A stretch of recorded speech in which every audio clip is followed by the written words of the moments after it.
Hey guys, it's Rose with another Rosie Concepts video, and this week we're talking about pans.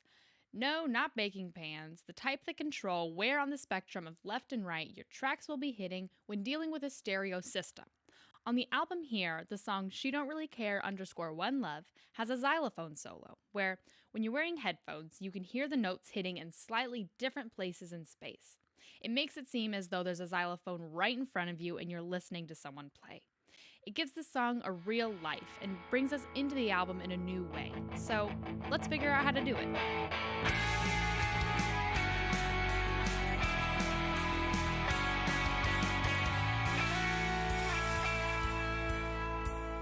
I've already described basically what panning does, so now I'll explain automation.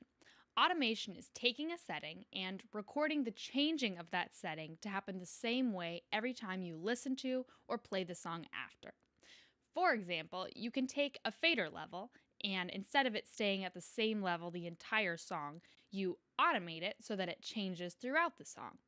It's just like automating your bills every month. You tell the computer what to do, and it does it the same way every time after that. This is just a bit more complex. If you're listening on a computer or phone, you won't be able to hear the movement because there aren't two channels to move between. But if you have headphones, those will work. Either way, I'm going to show you how I took a stagnant piano track, automated the pans to move the piano from left to right, simulating a real piano right in front of you. So here's my keyboard track. I have it sending to a reverb aux track for no real reason. I just didn't want to listen to it with that reverb. But here is the actual track that we'll be working with. And the first thing to do when you're automating things is to go into your window, your automation window, and make sure that all of your settings are on. I always have my settings on because I don't want to have to do that every time. But if you've never done it before, you should definitely check it. And if you're the type of person who thinks, I might accidentally automate something and then I have to go in and fix it, you might feel safer just not having it on. But mine are all on. And then you can go over to your automation mode on every track that you're working on. And I'm going to go into auto write mode.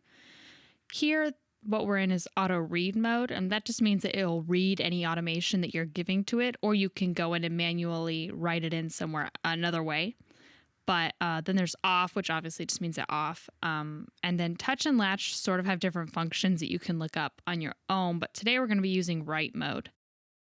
First, I set my pan to where I want it to start because I don't want my pan to start in the middle right now. I want it to start over on this end. And so if I just started automating, it wouldn't work out. So you want to make sure that everything's set where you need it to start from the beginning. And then I'm just going to press play and I'm going to grab the pan and move it to wherever I need it to be for that time being. And then when I'm done, just press spacebar and stop tracking. And then I can listen back to it, make sure that it's all done correctly. So I'm just going to do that real quick.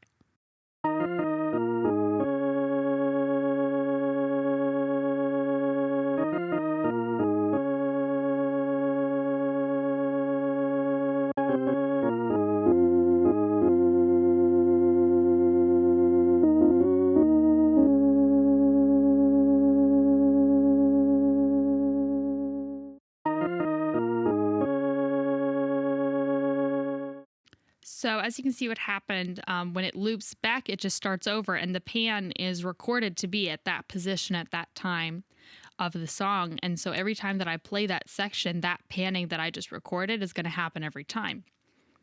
So I just listened to the track a few times before and figured out exactly where the pan needed to be in its sort of progression. And I could go back in and do it again if I wanted to change a few things. I might want to change a few things, but that's the general idea. You just grab whatever setting that you want and you move it while you're automating. And I can go in and show you pan. This is the automation that I've done. You can see it literally written in here. Little movements, and then it slowly changes position over time to be all the way on that side. So you can literally see it written. And let's say, I sort of wanted it to end farther up. You could just grab something and move it up like that. And that's an easy change to make for something. So it's nice to maybe do it manually at first and then go in and write it in using these little nodules. Panning is a simple and easy to learn tool that adds depth to a track. Automating those pans just brings your listener even deeper into the song. Pans can also be set and stay in one place throughout a song, and you can automate tons of other things, from fader levels to EQ settings. There's a whole lot more to experiment with using the two together and individually. Go ahead and comment a song that you know of that uses different panning techniques or automation to make a song more interesting. I'll see you guys next time with another Rosie Concepts video. See ya!